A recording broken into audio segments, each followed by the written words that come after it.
mission of the department is to participate in the development of strong, healthy communities, families, and children. It is important that we keep in mind that the end result of what we do must be about those young people who are sitting behind me and the thousands of others like them, including your own. Because truly, as any community, it will only be as strong as the young people that we raise.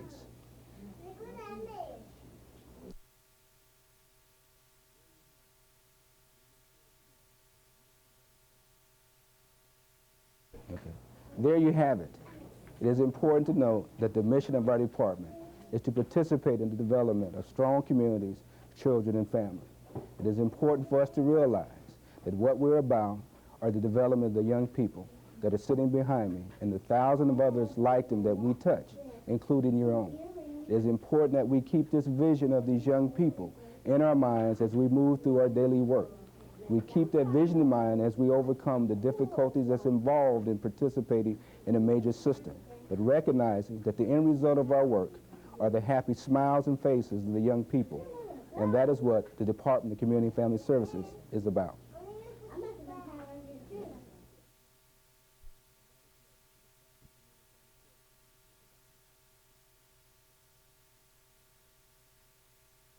One of the things we're trying to do is find, is to, as much as we can, use community resources and bring the community in to see what we do and ask for their help. So we have been establishing partnerships with grants. We have the Casey Family Program that is working with us. We've been establishing partnerships with the schools and juvenile justice, SCF, which is the State Office for Children and Family, used to be Children's Services Division, so that we jointly bring dollars to the table. And instead of funding our own separate programs, we put them all in one barrel and we try to reduce duplication that way so that a family doesn't have 5 different case managers, but they have one case manager who can help the family. It's less confusing, for one thing. So you've helped with human resources and you're not using people's time when it's not productive. But we've also helped reduce the cost because we've focused the energy of what it costs to pay for that case manager and decreased the need for those programs to have 6 different case managers to work with one family. That's been real productive. And it's also better planning for the child because they're not being told 6 different things to do all on the same night or the same day.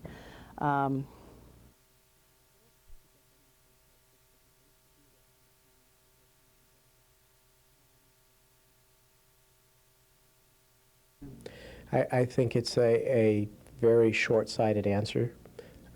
People with major mental illnesses or people who maybe, quote, as normal as you and I, often end up having mental health emergencies.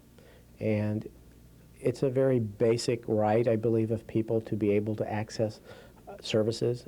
Mental health, from my standpoint, qualifies as a medical service. And I think it's a basic human right to be able to access services in this manner.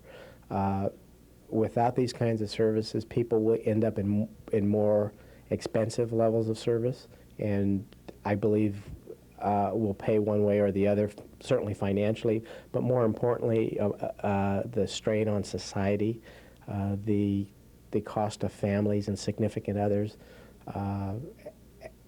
As you know, my office is downtown, and I don't know what your experiences were when you came here, but there's a significant homeless population, and a lot of those people are mentally ill, and I believe are treatable if we had a system that was much more user-friendly, much more expansive, much more able to get out and get at these people's needs.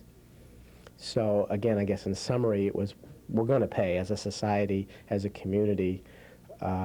We need to choose how to pay.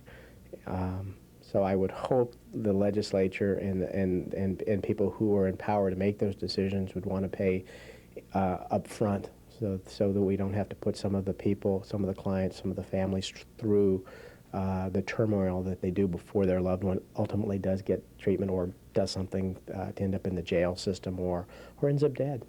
Can you empathize?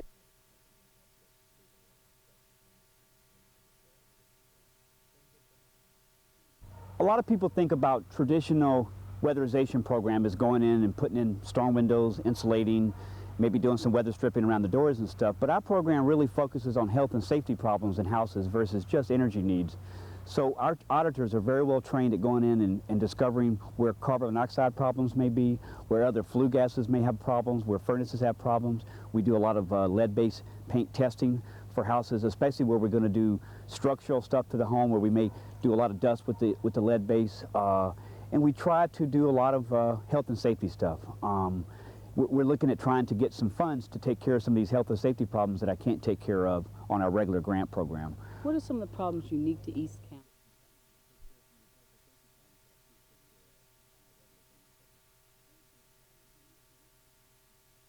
And yet, it seems like the blunt of budget cuts always come from the lower income people, the people that are in a position not really to lobby for themselves.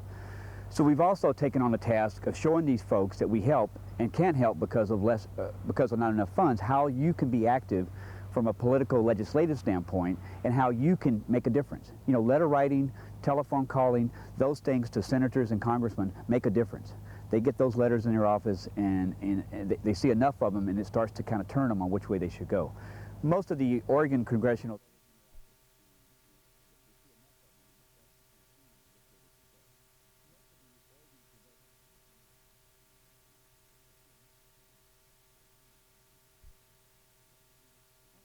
people who are talking about cutting social programs should just come to Albina Head Start and see what the partnership between us at Albina Head Start and the Department of Community and Family Services has done to give the children and their family a head start on all the skills and the different skills they would need in order to make it once they leave Head Start, or just in life in general.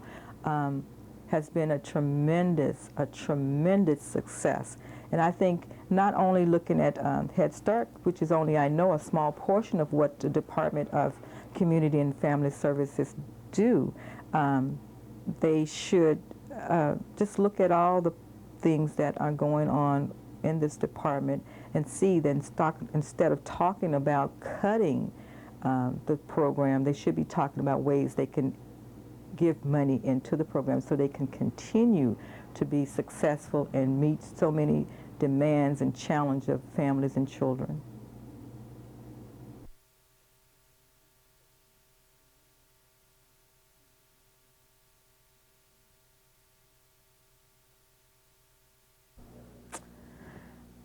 This program saves tax dollars, I believe, by seeing that we give an intense support to an individual up front, and then those tax dollars that would have gone to support them in an ongoing slot for a number of years can then be rerouted to somebody else whose needs are somewhat different and who's not going to be able, at this time at least, to be in a job independently in the community. It means that probably over a period of 5 years, we can have 100 to 125 people independently placed in the community without ongoing funds that we would have been searching for tax dollars to support. Instead, we can route those monies to somebody else. How these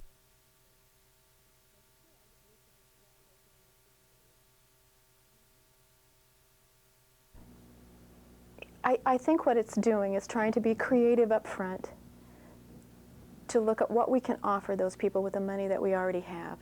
Let's assume right now that the funding base is flat and that we're not going to get an increase for a while. What can we do to give more people jobs and to be effective in creating those jobs and continue with the base that we have now? We're doing the best we can, and I think it's a creative collaboration between the state and Multnomah County DD program and our community partners.